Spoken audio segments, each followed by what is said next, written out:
Hello, bonjour. Aujourd'hui, je vais parler d'une histoire ou d'un petit scandale qui est en ce moment en Angleterre. Comme vous savez, ces dernières semaines ou ce dernier mois, il y a des petits scandales et des histoires qui sont révélées sur les présentateurs de télé qui ont des attitudes assez controversées envers d'autres jeunes personnes.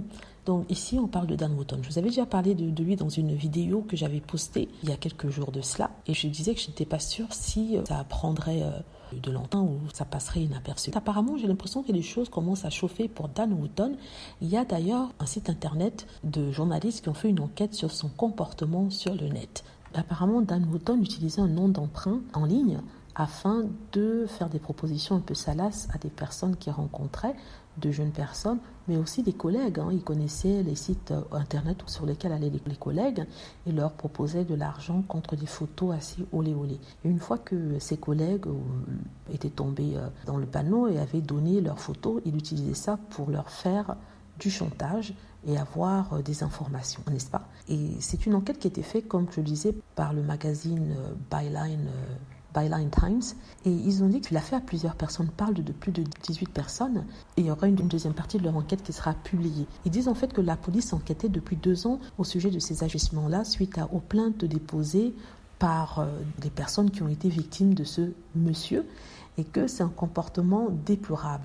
Là, il ne peut pas contester parce qu'ils ont tracé tous ces messages-là jusqu'à son ordinateur. C'est quelque chose qui traîne depuis 2 semaines, mais ce qui éclate seulement maintenant. Mais sur Twitter, les gens ont parlé déjà. Dan Wootton qui était parti à la Nouvelle-Zélande quand tout ce scandale a commencé. Et il a présenté son émission comme d'habitude mardi. Et il a abordé le sujet en disant qu'il était le sujet d'attaques inhumaines qui touchaient sa santé mentale, atteignaient sa santé mentale et qu'il avait pleuré. Là, ça fait rire les fans de Meghan Markle parce que tous les jours, il passe son temps à parler négativement de Meghan Markle sans se soucier de son état de santé mentale. Et même le jour où il a fait ce communiqué-là, dans son émission, il attaque encore Harry et Meghan. Il a dit que ce sont des mensonges, mais il n'a pas abordé les faits qui lui sont reprochés. Alors, vous voyez, il y a des gens qui sont ralliés autour de lui, des personnes qui sont tout aussi ignobles que lui. Par exemple, la fameuse journaliste Angela Levin, qui je rappelle, était au courant des agissements d'un certain pédophile anglais.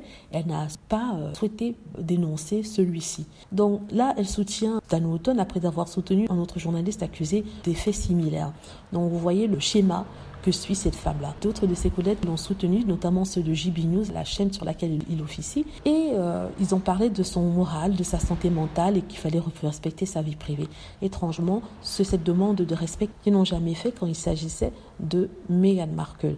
Donc là, comme je disais, il y a une investigation qui est en train d'être faite.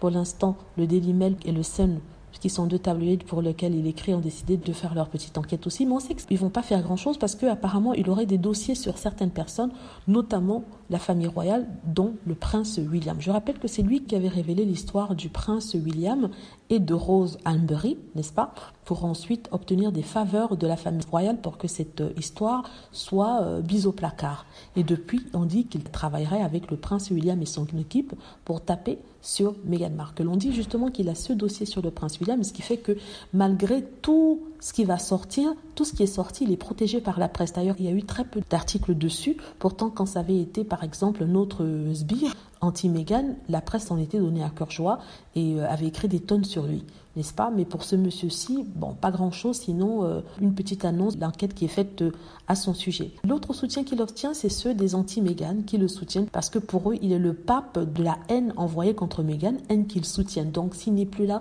les pauvres ne pourront plus avoir leur ration ou leur dose de haine contre Meghan et c'est pour ça qu'ils soutiennent ce monsieur-ci, malgré les informations qui viennent de sortir sur tout ce qu'il a pu faire à d'autres personnes.